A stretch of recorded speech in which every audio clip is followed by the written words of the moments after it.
rupiah begini, dolar begini, orang rakyat di desa nggak pakai dolar kok. Kamis pagi dolar Amerika Serikat menyentuh angka 18.014 rupiah.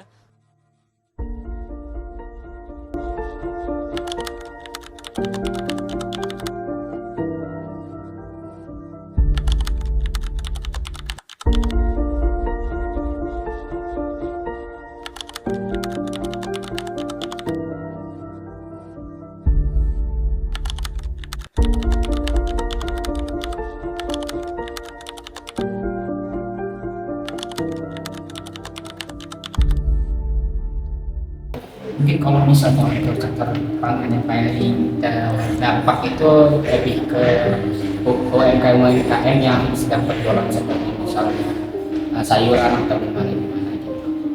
Kalau menurut saya sendiri ya, kenaikan dolar ini yang berdampak pada pertanian di Indonesia itu menurut saya berdampak sekali, karena seperti kita ketahui di Indonesia sendiri kita bergantung juga pada negara lain seperti impor-impor bahan pokok dan juga pupuk-pupuk. Akibatnya kalau harga dolar naik, maka barang-barang tersebut harga jualnya juga tinggi, yang mana di Indonesia sendiri kita mengetahui kalau UMKM Indonesia itu kan masih cenderung rendah, yang mana cenderung masyarakat menengah ke bawah ya, yang kurang bisa beradaptasi mengenai kenaikan harga barang tersebut.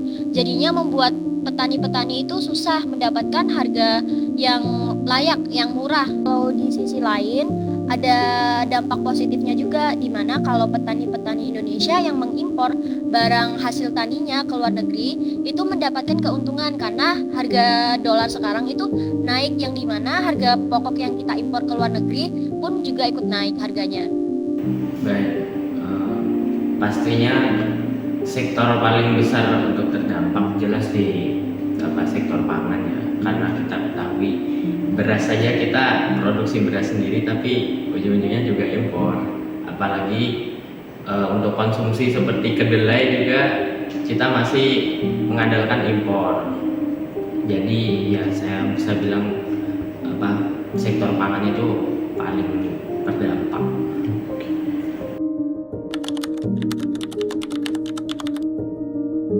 Untuk itu yang pertama mungkin kurangin ekspor impor dan sering-sering belanja beli di UMKM untuk mendukung keuangan di masyarakat menengah untuk meminimalisir lonjakan AS dolar. Soalnya kan untuk ekspor impor itu menggunakan mata uang dolar ya. Jadi kalau misalnya makin sering, jadi otomatis makin pengeluaran makin besar juga seperti itu. Kalau menurut saya strategi jangka pendek yang tepat untuk kondisi sekarang adalah pemberian bantuan pangan yang tepat sasaran pada masyarakat menengah ke bawah atau yang digolongkan ke bawah, disertai adanya operasi pasar yang bertujukan untuk menjaga kestabilan pangan dan juga kestabilan harga. Nah, menurut saya dengan cara ini daya beli masyarakat akan tetap terjaga, dan juga kita sebagai mahasiswa ataupun masyarakat ini disarankan untuk membeli produk lokal terlebih dahulu dan tidak memperbanyak produk-produk yang di luar negeri untuk kita beli. Pastinya harus untuk kita jawaban paling gampangnya ya Mas, kita harus menguatkan ketahanan pangan pada sektor pertanian lokal.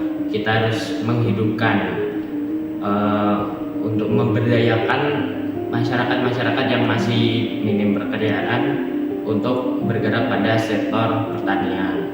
Tetapi ya susah juga karena sistem pertanian kita sudah tahulah, apalagi di sektor agroekonomi susah.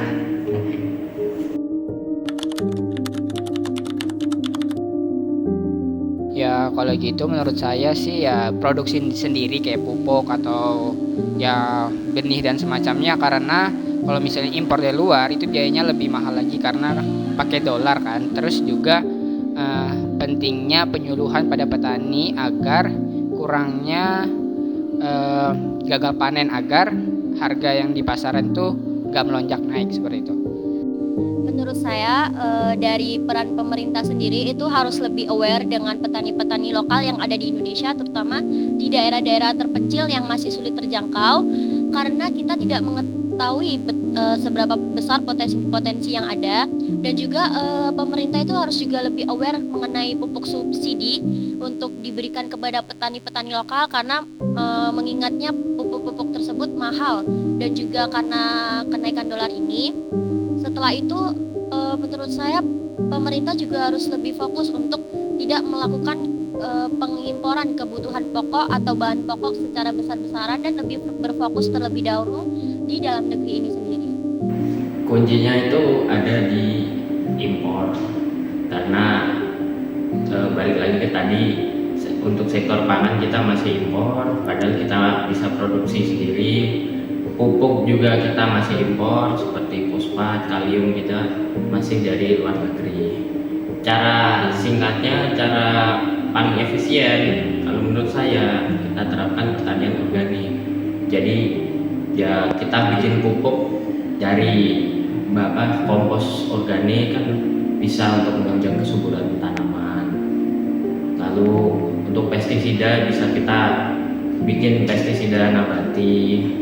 Jadi kita tidak terlalu ketergantungan untuk pupuk sintetik dan pestisida sintetik yang semua itu berasal dari